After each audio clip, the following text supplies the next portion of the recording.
Welcome to Flat Earth Debate Live. I'm your host, Nathan Oakley, and if you are new to this channel, or you've not done so already, then be sure to subscribe, hit the bell notification icon, and join button if you'd like to become a Nathan Oakley 1980 channel member and keep up to date with the Flat Earth Debate. If you would like to support the channel, there is a super chat that runs alongside each of these shows while they are live, and there's also a PayPal, Patreon, and crypto link in the info box below the video. Most importantly, if you'd like to join the discussion, simply mute the page you are currently watching, then click the link in the info box below this video to join the panel and express your views on the nature of Earth. If you do join, please don't swear. If you do, you'll be ejected. And if you are, please don't try to rejoin the stream using sock accounts. You'll be warmly welcome back on the next stream.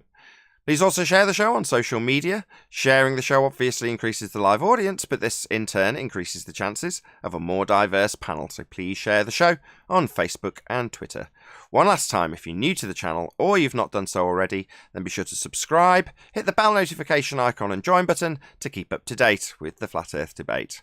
Now we are joined by 10th Man, Neil, and a whole bunch of people in Discord. So welcome one and all. Good morning, everyone. Happy New Year. Yes, if you are watching this live, this is going out Morning. on New Year's Eve for us in the UK. For parts of Australia, they're already into the 2021 period. For other parts, they're not. But yeah, welcome and a Happy New Year, depending on where you are. Thank you, and hello from Australia in 2021. Hopefully it'll be a lot better year than 2020. Hey, Crit, go ahead. Oh yeah, I was gonna say, does he have flying cars yet? If he's speaking from the future, That's true, isn't it? 2021 is like the future for any of us children of the 80s and before. Well, have you? Any flying cars? Hoverboards, maybe? Nah. Oh, bummer. There's a hoping. Maybe we'll get some in the UK in 2021. We shall see. You're causing a bit of feedback there, 10th. All right. No worries. We're going to do housekeeping anyway, so. Any evidence of a physical geometric sphere edge horizon, formerly known as Earth curvature? Well, they got 1 day. They got 1 day left because in all of 2020 they haven't been able to show it to us. So this is their last day. Worth a plug for Saturday's show. If you're watching this live on Saturday, we will be celebrating the 1 year anniversary of the Black Swan argument. That'll be over on Quantum Eraser's YouTube channel. So be here or be sphere at the new time of 8 PM UK, and I believe it's 3 PM Central. So that's the Quantum Eraser YouTube channel for Ballbusters Live, and that's Saturday. Is it the 2nd? Is it 2nd on Saturday? What day is it today? It's Thursday, right? Today's the 31st. Saturday's the 2nd, yes. Yeah, Saturday the 2nd. So be here or be sphere, Quantum Eraser YouTube channel, and it's 8 PM UK time, live. Any evidence of axial rotation of the Earth-based variety? Nonsense. Agreed. Hello. Hey, Arwin. Hey, Arvin. We're on Happy axial. New Year for everybody that's watching the premiere.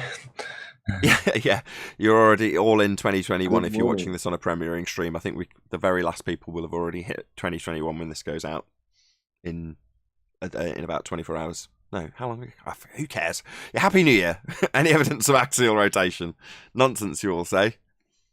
Nope, not in 2020 and not in 2021. Still no axial rotation. They still can't get it to move. Any evidence of the distance to the sun? Still not proven the distance at all. They have no way of knowing the distance. Only a What is the sun? I have no idea, sorry.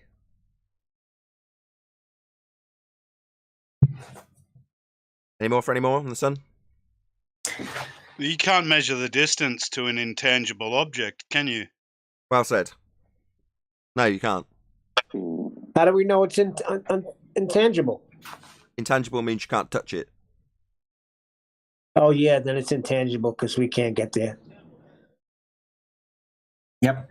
No angular size change when you're supposedly approaching it either. So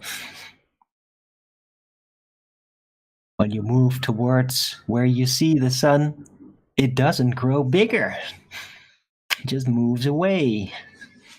We've had that argument summarised for a while. I might as well summarise it. So you might be asked, if you're new to this subject, why doesn't the sun change size throughout the day? Yeah. Now, that would be based on their presupposition and baseless stereotyping fallacy that you have a model with a sun that's 3,000 miles up, rotating around a pancake. Now, based on their assumption that you have this model that you will adhere to and defend, they'll ask you why the sun doesn't change in size throughout the day. Now, I'm going to paraphrase what they're actually asking.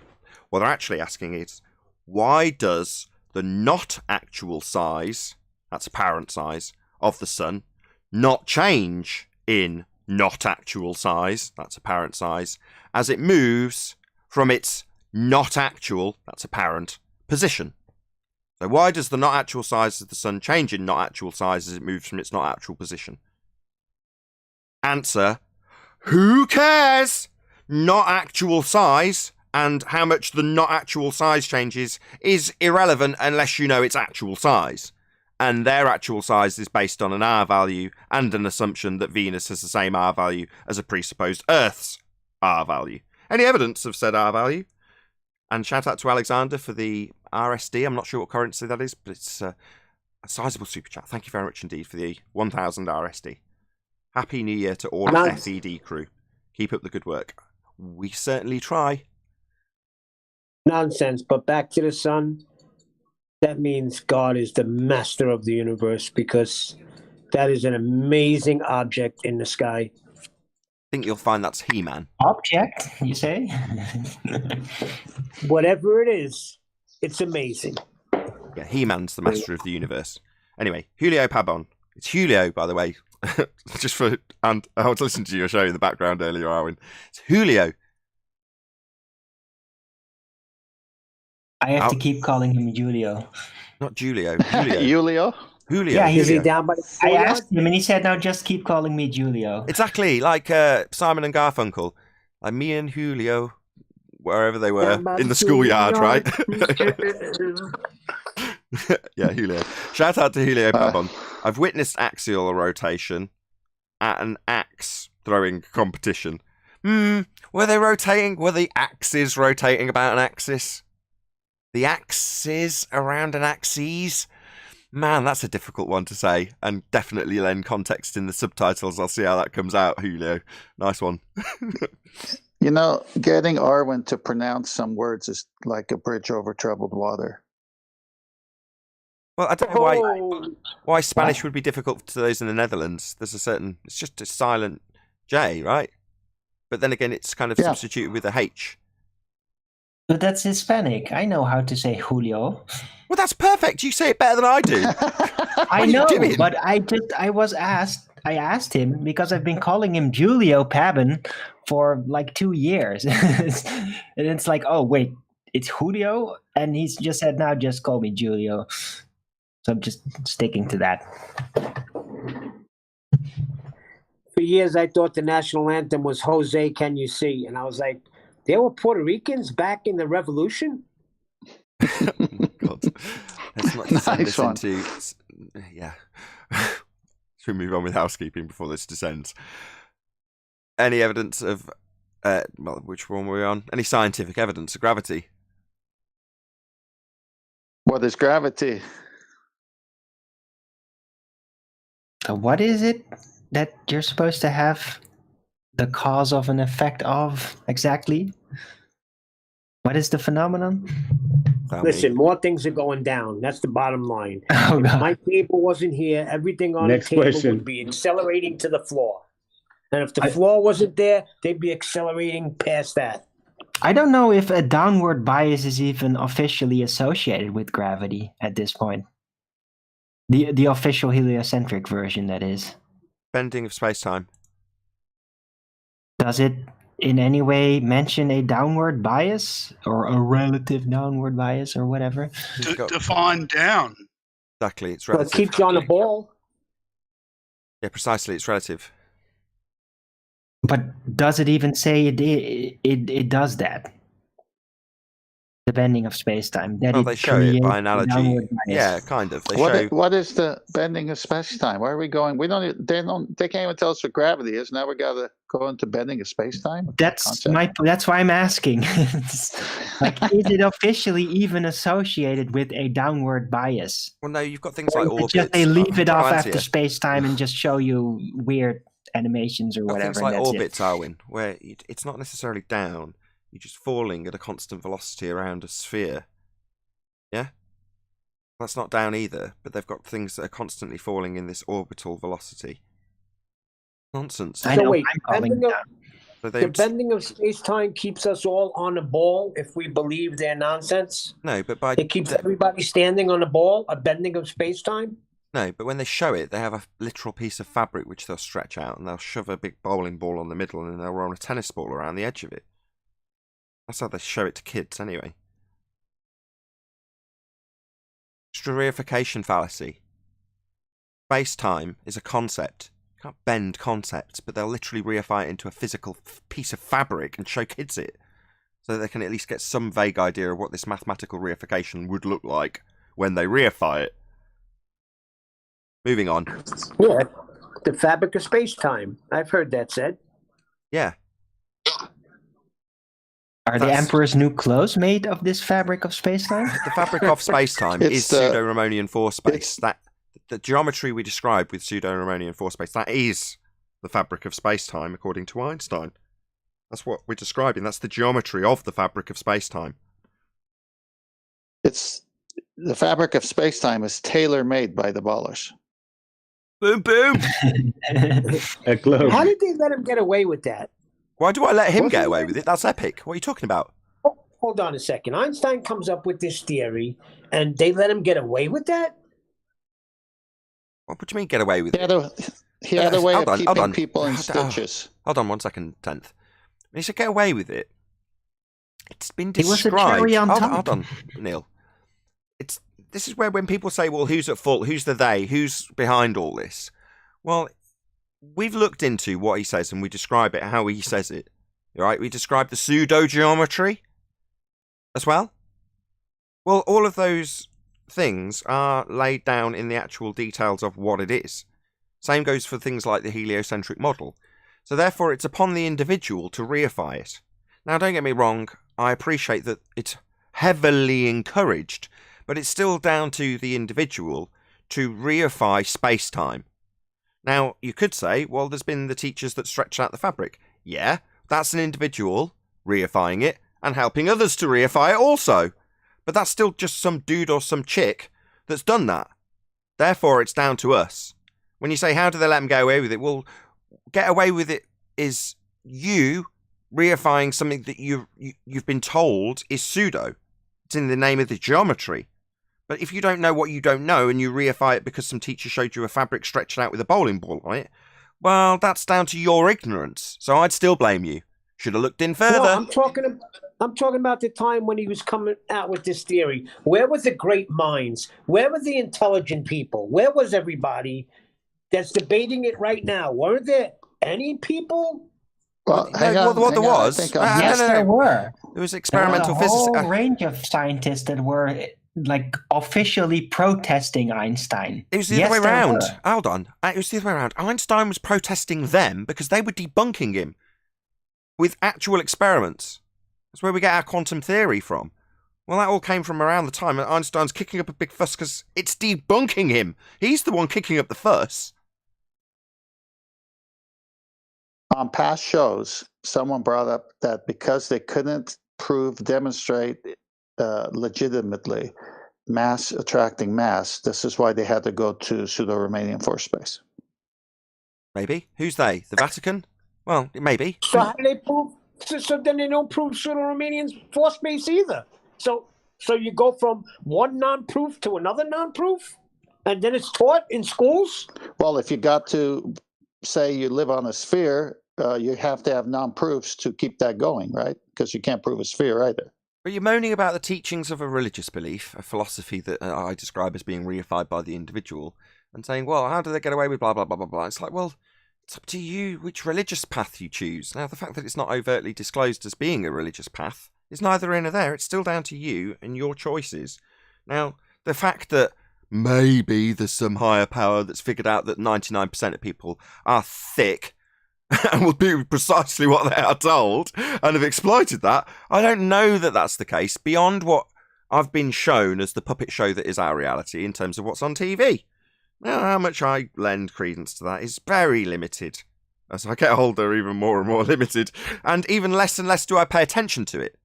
But I could pay attention to it, and from within the nonsense that's being taught by way of TV broadcasting or whatever else mainstream media, I could start picking apart how they can get away with talking about these statistics. But when I talk to normies, I don't sound that way. I'm not saying you sound that way. I'm saying that people who do say what you are saying are barking up the wrong tree, because it's almost like you're so arrogant as to say that you will start demanding people assess their own faith, whether they know they've got a faith or not, and if they don't, they need to. It's like, well, who are you? You know, it's down to you as an individual. In terms of the they, how did they get away with it? Well, they put forward a philosophy. Now, maybe it was accidentally reified by the person teaching it, and, well, you can't believe everything you hear. You've got to scrutinise things, and if you didn't, and you didn't learn that lesson because you just blindly listened to whoever reified some model they were philosophising about, well, that's on you also, isn't it? You know, you don't know what you don't know. They never said that. They never said this is a philosophy that we're going to teach you. They taught us this as fact. Yeah, they did. Like model. the molten iron core is fact. It's called a model. The teacher might have said that, but the description was clear. Heliocentric model. Okay, I'm going to go back. You learn your ABCs and your 1, 2, 3s. You learn some history, and then they throw science at you, and they teach you the heliocentric model. So you're sitting there as a kid thinking everything you're being taught is fact. No. They didn't say, listen, I get what you're saying, Neil. I don't disagree. Yes, there's been a heavy amount of encouragement. I can't heaven forbid I ever deny that. I point it out in terms of subliminal programming. So I'm not going to ever deny that, but I'm just saying the way it's been engineered is such that you've got plausible deniability if you ever got to the they. And they just turn around and go, that's your fault. I'm doing it in advance so no one has a shock should they ever reach the Wizard of Oz. Anyway, quick shout out to Twad Wazzle, who says FE Debunker 101 wants a citation for the second law. Okay, feel free to type in the word entropy into Google. Oh dear, yeah, FE Debunker was in my chat all day long, and just trying to every step of the way trying to deny the logical train of thinking. Just he said he brought up this argument like, yeah, QE brought up geometry when it's not involved in optics. So why does he bring up geometry as the horizon in the Black Swan argument? Just the guys, I don't know, man. Well, it's because they have a geometric physical sphere edge model with a horizon marked with an X labelled horizon, which is a physical sphere edge in their model, which they assert the horizon is, in pictures that they compare to their model with a physical horizon marked with an X labelled horizon in their model. Well, that's why. Because you've got geometry to prove. That's why. Yeah, and the problem was I had to explain that to him, and he didn't understand when I did in chat. The same goes for the second law. Which is more damaging to the heliocentric model? To argue about gas behaviour described by the second law of thermodynamics, that would be gas expanding in all directions to fill the availability of volume. Now, let's not argue about whether or not the second law is real. That's gas behaviour. Oh, what's that? You say you can have gas pressure without a container? Let's see it. Oh, well, I'm going to point at the sky and just assume it's a vacuum. No, that's not good enough. Show us gas pressure without a container. Oh, it can't be done? Yeah, that's because you need containment. So if the sky was a vacuum, the gas would fill the space. Extremely damaging to those of us who assert that space is real and capable of having photos taken from it.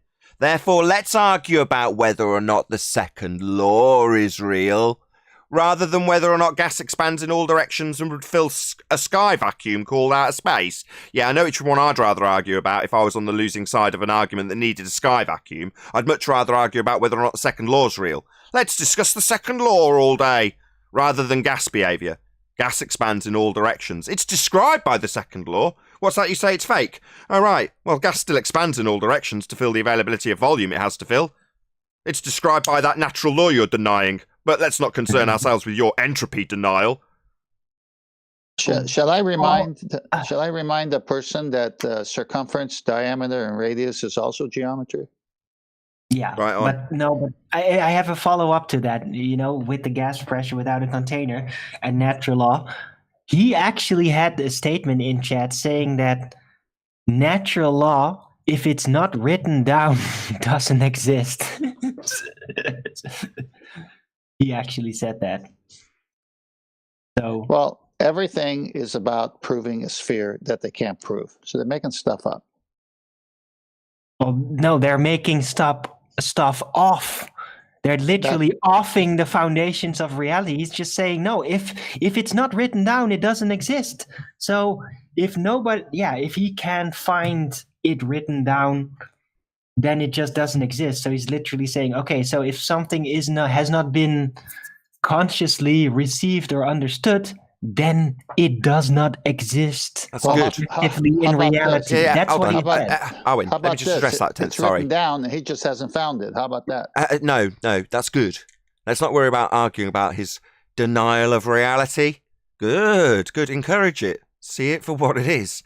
Somebody who is content to deny reality to fight for their religious belief. So just point that out to them. Okay, entropy denier, no worries. Deny how nature behaves at a fundamental level, described accurately, inviolable. You're never going to violate the fact that hot always goes to cold. That's what it does in nature. High pressure to low pressure. That's inviolable. That's just a description of something that happens always. Now, their denial of that is irrelevant. Their sky vacuum belief is something that they're prepared to deny reality for. Well, great. Laugh at them for their adherence to their fundy belief, rather than tell them, no, this is how you should be perceiving reality. I don't care how you perceive reality, fundy. You're denying the very nature of reality so that you can have a sky vacuum to have CGI pictures of a ball Earth you think you're on because you've got a model that you've reified. That to me is quite amusing and sad, but certainly not something that I want to discipline someone out of. More power to you, you fundy crazy.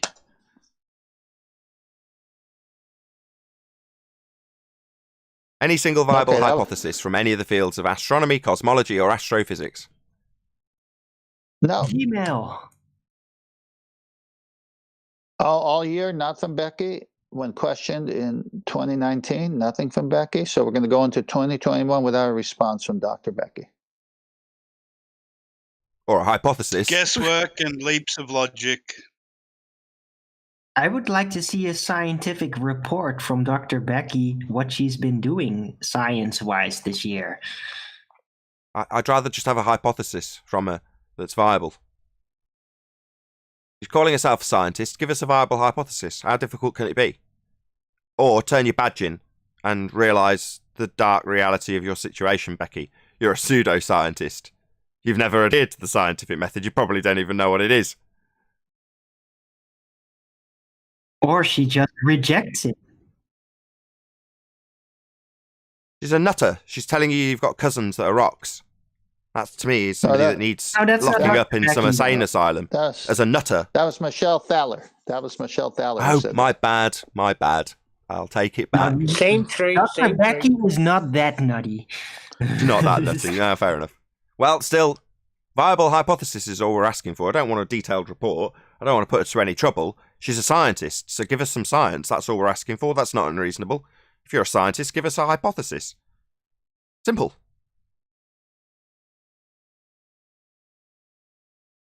Any evidence? Cool. Go on. And I'm just saying it would be kind of cool if she at some point would try it. What, try and science something? Yeah, that would be useful. Try out some classical science, like really old, maybe just water boiling, just to get real for a second. I would love to see her do that.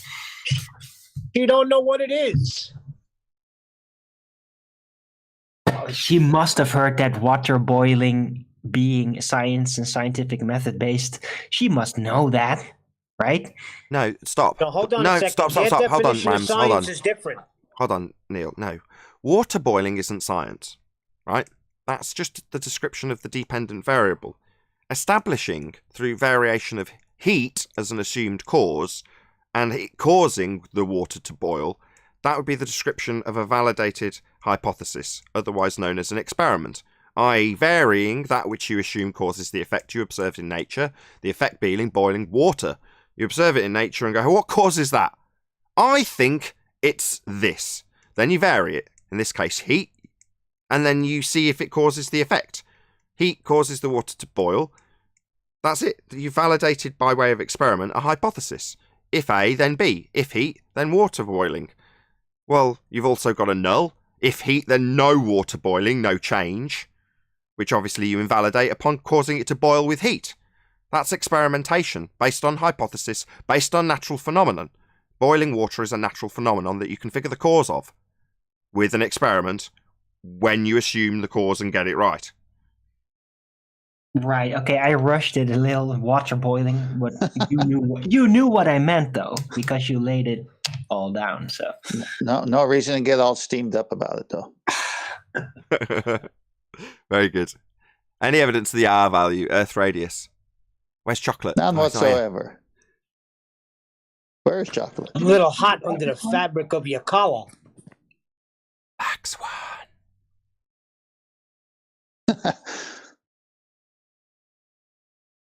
Any evidence of a self-perpetuating molten iron core at the centre of a presupposed spherical Earth? Now that's nonsense. But I was taught it in school, so it's right. And it's my fault that I didn't pick it up, right? Yeah, it's your fault. I hear the tone of Evidence sarcasm, and Neil. I don't appreciate it. presupposed? Sorry, whoever that was. Sorry, go ahead. Evidence and presupposed in the same question? Yeah, you can get away with that. So, if you, in terms of what I've just described, so offering scientific validity starts with something that you presuppose will cause the effect. Well, no, it's not even a presupposition then, it's a supposition as opposed to a presupposition, because that's assuming it's correct before you validated it. No, you're correct, I take it back. Yes, you're right. Don't make sense in the same sentence. Oh, chocolate's come in to whisper Black Swan late. Hey, chocolate. Hey, chocolate. Did somebody pop a cork? Good morning, guys. That's what it sounded like, didn't it? So Good morning, Now we're chocolate. just waiting for Happy New Year. Chocolate, give us a voiceover. May I Say make Black it to you, Swan. buddy? Let's get some control. Hello, chocolate. Good to have you here. You missed the question about R. R. Black Swan. Beautiful. There you go. There we go. Last but by no means least. Last but by no Just means nice. least. We'll get to the end of housekeeping, then we'll just chit chat openly. Any evidence that you can have gas pressure without the necessary antecedent of a container to press upon? Nope. If I turn my fan on, In a vacuum.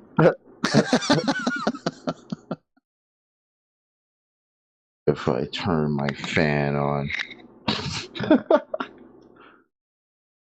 I first got love that The one. leak. There's a I- leak.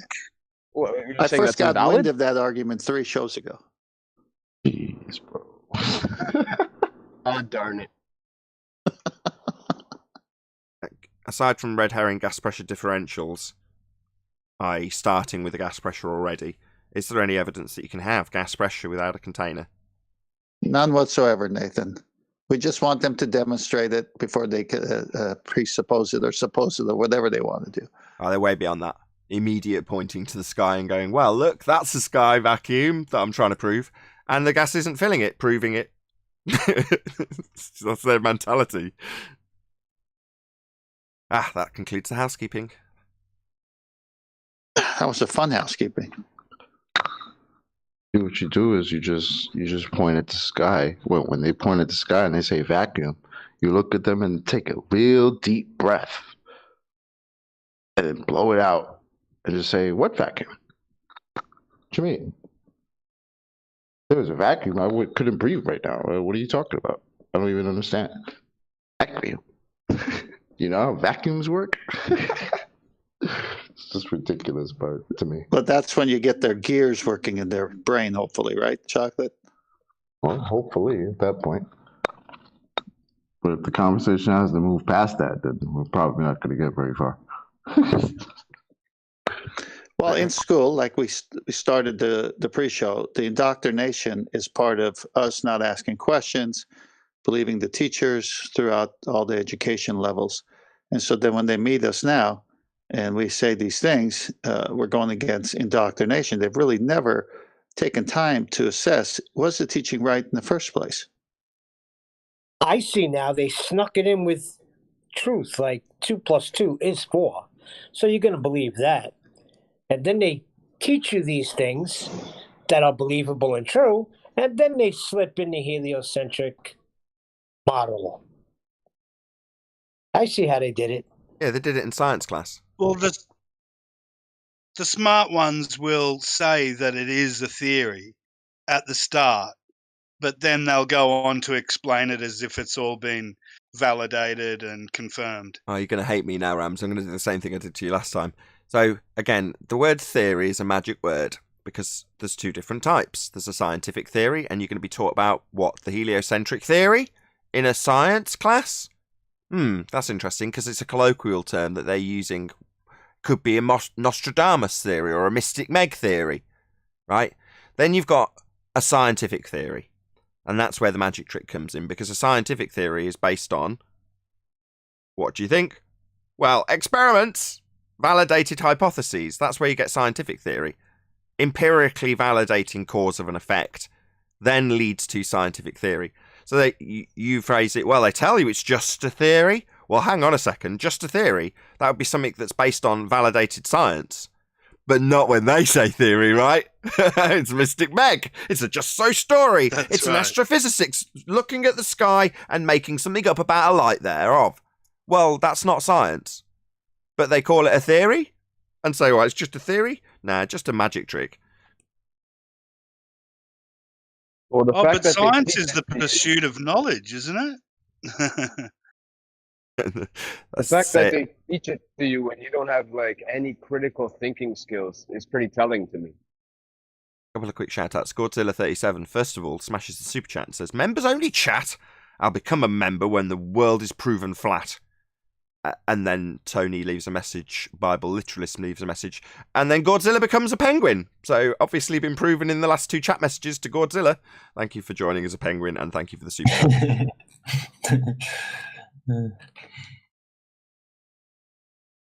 On a slightly different subject, I've mentioned a few times that I'll watch other subject matters on YouTube that are completely unrelated to Flat Earth. In a way, it's kind of to escape the subject, but in a way, it's just because there's other stuff out there that isn't Flat Earth that I find interesting. However, more often than not, the subject makes its way into things that I will pick because I think, well, that's highly unlikely to ever cover Flat Earth. So you start off with that delusion when watching just a car video, and then you end up with somebody covering specifically Flat Earth in their car video, even if it's about engineering. You know, Engineering Explained being a good example. Anyway, you go on to other subjects, horror videos, true stories about crimes, things like that. And you end up with the person who's covering it, that chapter, talking about Flat Earth. And I could go on and on and on. Anyway, I always seem to think I've found something that's never going to be poisoned by this subject in a negative way. I.e., if they're covering it, they're definitely going to be ridiculing us and this subject. There's no doubt about that. So you don't want it to come up for that reason. You're like, oh, I don't want to hear you ridiculing me inadvertently with your baseless stereotyping fallacy. Anyway, I thought, for a good example of this, that the legal case, the legal battle between the Sun newspaper and Johnny Depp, I thought that was a good subject that would never... How could that have Flat Earth in it, right? How could it have Flat Earth? It can't, right? It's a legal battle. It's Hollywood. How can that have anything to do with Flat Earth? Yeah, well, sure enough, somebody writes an article about it and starts off by detailing a standard which they use a false equivalence between Flat Earth and scientific evidence, and then go on to detail legal standards. And you're like, oh, and this person's getting all sorts of praise because the person's covering its bias towards Johnny Depp, and they're being what he calls even-handed because they're describing the circumstances that befell Johnny Depp from Johnny Depp's vantage point, therefore obviously even-handed, right? Anyway, this person uses this juxtaposition between flat Earth right at the beginning of the video, and my heart sinks. You're like, oh, God, I didn't expect that to be part of this video. But when I'm showering or wherever I'm thinking and whistling away some tune in my head or whatever, I was thinking about it and going, actually, that sort of shows the level of saturation that this subject has got. It's made its way by osmosis into almost all other subjects I've ever looked at. Even if I think they're so unrelated to this, at some point, they end up talking about the nature of reality in the terms of heliocentric globe Earth, or the contradiction or the disagreement that people who are called flat earthers might have about that particular subject. That will come up at some stage in almost anything I watch. Now, like I say, at first, I was, you can probably tell by my upbeat tone, that at first I was quite negative about this and it used to annoy me. Now I'm thinking, actually, this subject is just touching everybody. It doesn't seem to matter what you're covering. At some point, you're going to get touched by this subject in some small way or another, which softens people up. You know, and when I've got that hat on, that I say, well, actually, it could be a controlled release. You can't just let it out and have some, I don't know, some president of some country say, well, actually, we've lied all along. It's not, we were wrong, or we've been telling you it's a sphere when it's actually flat. That would send the place into chaos. But how do you then, obviously, change a paradigm?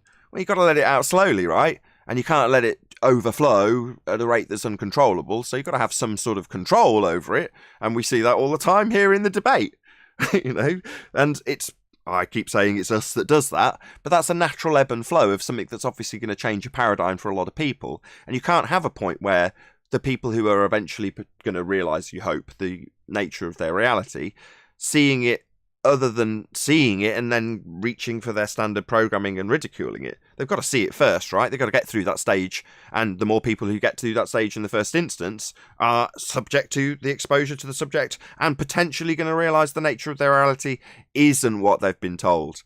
But they've got to get there first. And the more that do, the happier I am about it now. So I'm like, yeah, great.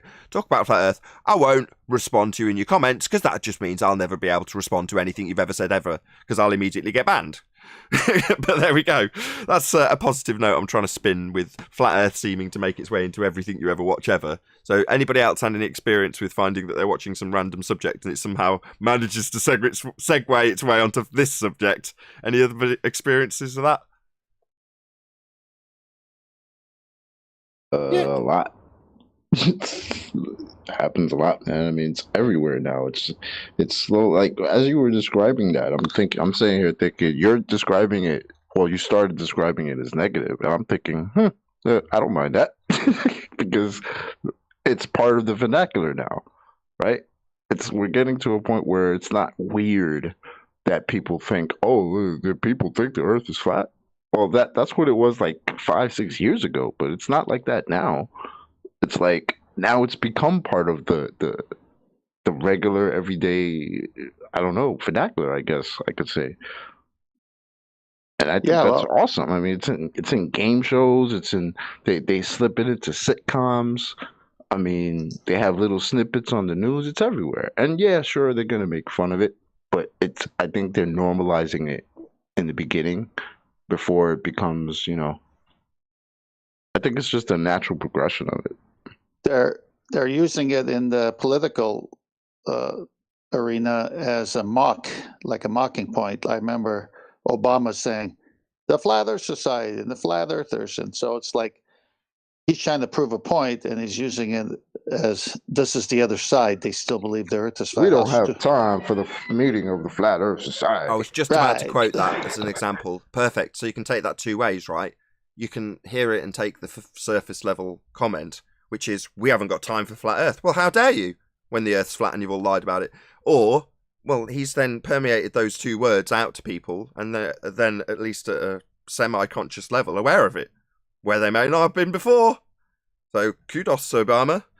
You influenced a load of people who may have never even considered the idea other than to hear it in the ridiculing terms that they heard during their education process. But they might have forgotten all about it. Well, maybe the intention was to remind them that they should be ridiculing it. But either way, got to start somewhere, I suppose. I think that's what they don't get. I think just saying flat Earth will, while I'm sure they hope that that initial reaction will be, oh my God, that's just crazy.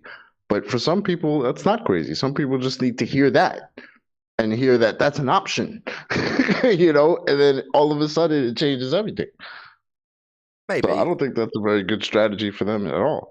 Maybe. I mean, because I'd certainly heard it's not. I don't know if you could even call it described in scorn, because like the describing of a possibility of a flat plane by Vsauce, I'd definitely been subject to that before hearing Math Powerland say the words flat Earth, but in a completely different tone and context. So hearing it for me in a completely different tone and context, i.e. not the way Obama or Vsauce were portraying it, was what instantaneously woke me up. So no, I don't. From my personal experience, I'd say no, because I just think that it just reinforces the idea that it's supposed to be scorned. But enough people hear that they're going to potentially investigate it, or at least have it normalised a little bit. Maybe. Like I say, I can fight both sides of this argument, and often do in my own head, because I don't know, right? Is it a controlled release? Do they eventually want to just let the paradigm of the heliocentric model, which has failed completely, go? Because it has to die. It's not real. So maybe it's just a ham-handed, botched way of letting it out. I don't know. IV23 says thank you. Not entirely sure what for, but I'll thank you back for the super chat. Really appreciate the support. Yeah, I think it's being allowed myself, obviously.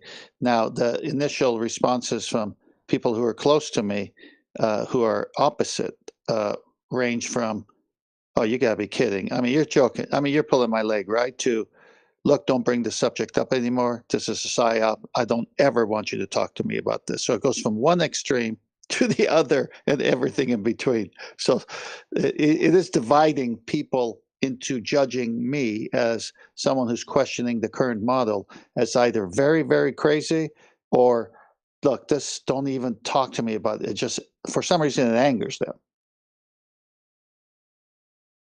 Yeah, the first person I told it angered, and the person was like the biggest conspiracy theorist, right?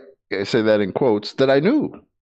I mean, every he didn't believe anything. Everything that he would post on his Facebook, everywhere, about something, about the government lies, about this, about that, all the time. Until I said something about flat Earth, and he was just like, "Oh, you're falling for that psyop."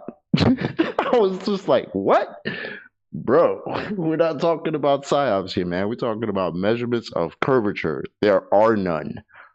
And he refused. He was just like, nah, that's just a distraction to everything else, all the other lies, vaccinations, abortions, this, that, the third. He gave me a whole list. Right. So people start talking about the Federal Reserve and whatever. Yep. They're into, like you said, abortion or some topic that there's some conspiracy around. But then you say, yeah, but there is no measurable curvature. Water finds its level. Earth's obviously unobservably flat, and they go, whoa, that's a step too far. Exactly. Whoa, brother. Whoa, hold on there. What's that you say? I'm not allowed to reify the idea of people being antipodal on the bottom of a sphere below me with a non-force force of gravity based on an R value that can't be derived because we haven't got a physical horizon. How dare you? Yep.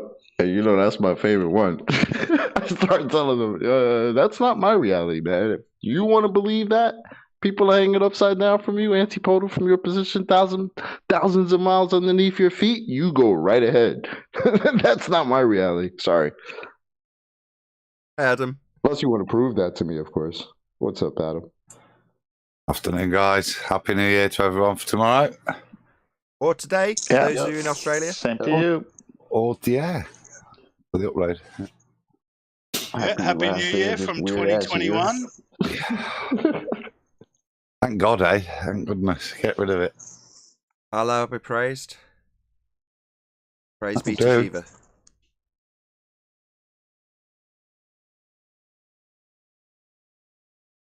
Any plans?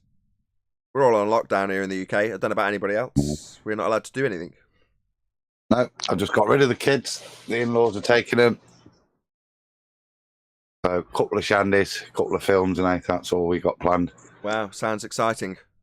Not really. No, not at all. It's nice and peaceful. They're not like you can do, is there? You can't go out anywhere, no pubs, nothing anyway. So you can't even nip out for a quick shandy anyway. So, yeah. Yeah. Except your slavedom. In terms of the law, it changed a year ago. So, get over it. Tough luck. I dealt with it a long time ago. I made my peace with this. A lot of people still haven't. Quick shout out to James Richards, who says, "Hey Globies, you're living in an artificial induced state of consciousness that resembles sleep. What's sad is people are trying to wake you up, but you choose to stay asleep so you can live in your unrighteous fantasy. Also, there is no spoon." Thank you very much for the super chat, James Richard. Really appreciate your support. I don't think they choose to sleep. I just think they think they're right and they believe what they believe. Or like the other guy the other day, Daddy or whatever his name was, unless we can provide an alternate reality for them to cozily move on with them, not concern themselves with, then they won't discuss it. In other words, I need to stay in this little bubble of comfortable belief, or I need an alternative bubble to jump through to relinquish the old one. Well, we are offering reality. It's just not a model. And it's just not a cool story. To replace the cool story we just destroyed? Nah, we don't need to do that. Yeah, they're going to have to say, okay, Star Wars, Star Trek, Galactica, and all that. That's just entertainment. None of that was real. They're going to have to give all that up. They don't want to. Yeah, I can't watch them shows anymore. No, I still watch it. It's fun to watch. I don't believe it. I've never believed it. I can't do it. I don't see it as giving anything up. So doesn't have the same effect. I just want to give a quick reference to a guy called Insanity is Sanity. He's still got a channel. He doesn't make any videos anymore. But he and I were discussing this several years back. And one of the things he said was, I've just gone out and bought the Star Wars game. And he was like, it's wicked. Really enjoy playing it. And the comparison would be with something like time travel. Now, don't get me wrong. I'm sure there's people who have pushed the idea and whatever nonsense that they're going to push. But the idea that you can travel through time isn't part of our paradigm, right? Can we all just accept that that's the case? That we all understand on any side of the argument that time travel isn't part of our reality. But yet there's plenty of stories of time travel, right? So therefore, the stories of those circumstances with timelines to travel along, concepts to travel along, that could never exist in reality, you're not relinquishing it. That was always a suspension of disbelief. Now, the fact that you can appreciate that you are suspending disbelief about time travel and didn't appreciate that you were suspending disbelief about heliocentrism is neither here nor there. Once you appreciate it, does that mean that you can't suspend disbelief anymore? Well, I'll be honest, I can't. I find it very difficult now, just to shatter my own point. But there we go. I'm just saying that in the same way, if you hadn't been brainwashed into thinking that that particular suspension of disbelief, heliocentrism, was real, then it wouldn't be any different to you now saying, well, the fact that someone comes along and say, you do realise time travel's not possible, if somehow time travel was part of our paradigm. You just go, well, no, okay, fine, it's not actually possible. Like they're telling us that it is, if they was telling us time travel's real rather than heliocentrism's real. They're both just concept realities that you have to suspend disbelief about. One of them has got a reality attached to it, a philosophy that's been reified, and one hasn't. Does that change the context of the movie or the suspension of disbelief? No. Yeah, but it goes back to Einstein, because I was watching this movie with Denzel Washington called Deja Vu, and it was about him going back, but they went through the whole Einstein theory and everything. So it always comes back to that. I don't know, Ethan. I agree and disagree, I think. There's genres, like you say, superheroes, Star Wars, because I never really believed it was a long time ago in a galaxy far, far away. That was never real. So I have no problems with stuff like that, Doctor Who. Except now it's a chick. I've never watched any of those ones. But I'm still happy to watch movies like that where I have I've got no desire. And I go, I'm not watching that sloppy stuff like Apollo 5, a Martian growing potato film, stuff like that. I've got no desire for that, which is not purporting to be fantasy, but purporting to be possibility. And that's where I don't like those sorts of films. So Matrix, all that sort of stuff I'm cool with. Star Wars, even if it's in space, because it's total fantasy. But things like The Martian and Apollo 5, those are the ones that, for me, I've got no interest in watching anymore. I completely agree. Yeah, there's a good one. There's a good one, Adam, called Forever Young with Mel Gibson. Have you seen that one? Okay. I did. Before we go on to time travel, I completely agree with you, Adam, other than one comment where you said, no, I completely understand and don't understand. What was the bit you used? A galaxy far, far away. You said, no, I'm not buying that.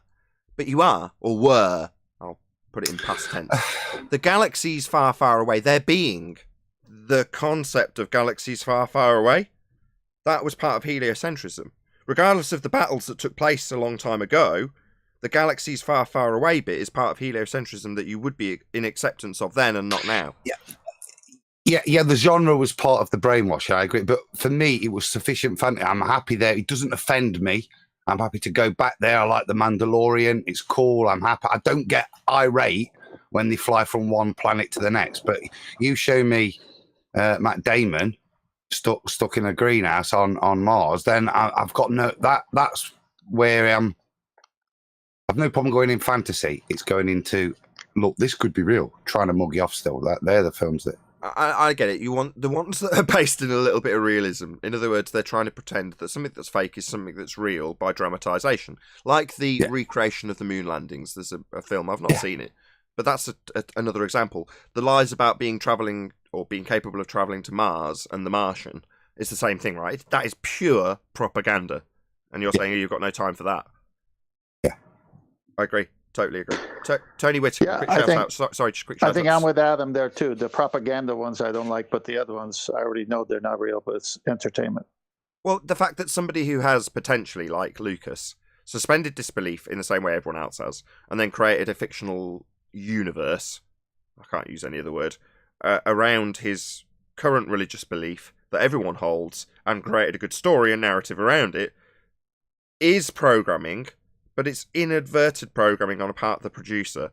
Now, it could be argued that he was gotten to and told that he's got to create a space story, or it could be argued that because he was creating a space story that many who were creating it thought it would be a load of crap, that space story got a lot of promotion and has become like pop culture merely because it was a space story. That also could be argued. But it doesn't change the quality of script writing or the manner in which your suspension of disbelief has to take place. That's what Adam's saying. Whereas when you take a propaganda movie, there's a very different story being told.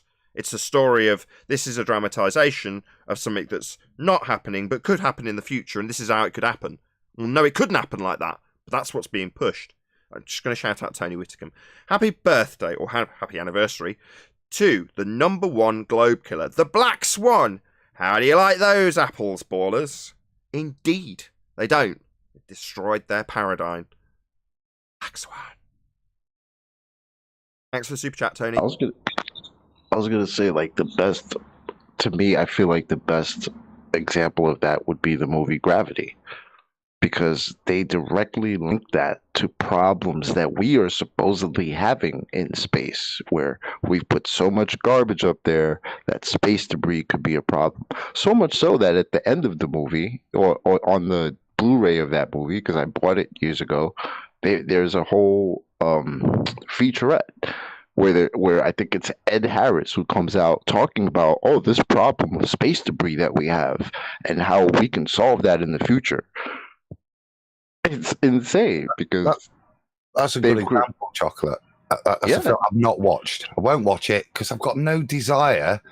I've seen little clippets of people saying it's got better CGI than NASA, but I've got no desire to go and watch that. It just frustrate me. I would just be. My wife wouldn't sit down and watch it with me because I'd just be going, "Oh, that's nonsense. That can't happen. Oh, look at that. No. Do you know what I mean?" And it's that you're not asking me to go into fantasy land other than your ball fantasy and accept a real life story with the pretend that this could happen, like next year I could be up in space myself still. And they're not asking me to pretend that. You're asking for me to accept that as a possible reality still in this film. Right. Especially that movie, because it's full of bullocks.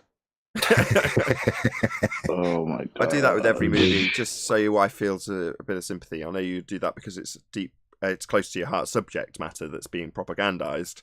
With me, I did A-level film studies, so every film I'm pointing out continuity errors or, I don't know, whatever criticism I've got for movies. So I'm a nightmare to sit and watch a movie with. Don't ever watch a movie with me.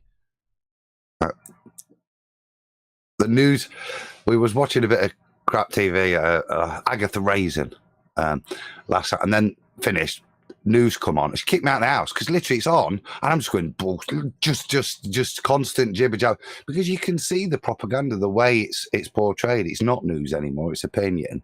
Yeah, so I haven't watched news for years. I mean, since I was a kid, if pre-teen, I stopped watching news and recognised it for what it was. Pre-teen, and I've never watched since. Just don't watch the news. It's just nothing but poison. It's not something I actively do. Like I say, it came on and it's just that same level of aggravation. You can see the propaganda in it. It's quite obvious. Maybe not as far back as you, Nathan, but it's, Yeah, it's too difficult to suspend your belief, isn't it, to enjoy the movie? I could say the same about news. For example, they'll throw up a cue card. This is going back to the memory of the thing that threw me off news, where it said something, words to the effect of, viewers may find the following images disturbing, words to those effect, to then show precisely nothing, like zero, that would be in any way considered graphic, horrific. And it dawned on me, having prepared myself as a young boy for the horrific things that were going to be on the news that they were talking about, and then saying, there aren't any. What are they going on about? And they're telling us all about them. There's verbal discussions of the things that are horrific, and there isn't any. Where are they? There aren't any. Just nonsense. Yeah, agreed. But they're always fuzzed over or... Well, since then, I've had other people show me, some of the nuclear detonations that are clearly models that they've blown up, and some of the testing that they've done with TNT that they've then passed off, some of the images of the sun that they've passed off as nuclear explosions. And you're like, it's just blatant fakery from much, much earlier times when they had much worse cinematography techniques to use. So now you look at them and they go, that's so obviously fake and pretend. I mean, it's really, really obvious. And yet you'll have people who'll look at it, and just because it's been described as being real, sometimes I see those images spliced into modern films. In other words, they use the really basic stock explosions that's supposed to be nuclear as part of their filmed piece. And it's like, well, isn't it obvious that the polished nature of your film really contrasts the really terrible fakery that you're using from historic, quote unquote, historic stock footage? You're like, doesn't it really glare of being fake when you contrast it with the two? But for most people, even when they're in a really polished film and it cuts back to those old sort of shots, people don't spot it as being what it is, like so glaringly, obviously staged. But me, like I said earlier, I studied performing arts and film studies, so I'm looking for the cracks in the stage performance. And when you see it in things like news, not that this was well before college, but when you see it in things like news, you're like, there shouldn't be any cracks in this. It should be documenting the things that occurred. There's never going to be any cracks in that, right? You turn up at the scene of a crime with a camera and just film it. Other than your narrative you put on the top of it, right? What's there is there, right? How could there be cracks in it? Precisely. So before the show ends, let's talk about a movie that is reminiscent of what's happening today, which is The Matrix. Matrix? Is that a movie? Yeah, The Matrix. The Matrix. I was talking to my son yesterday, and he says, this is more and more like The Matrix. People thinking they're living in this reality, but it's not that reality.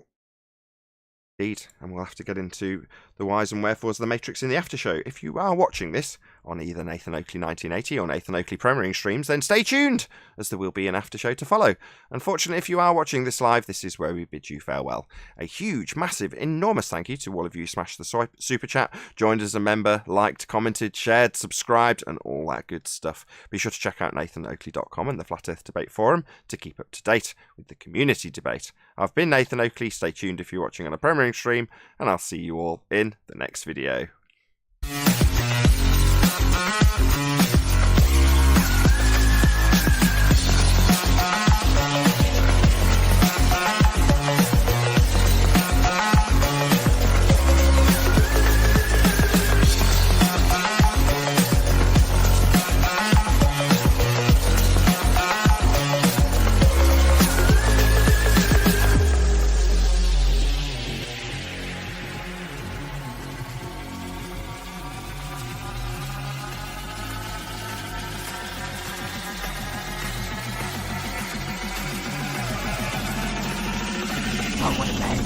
What a lovely day!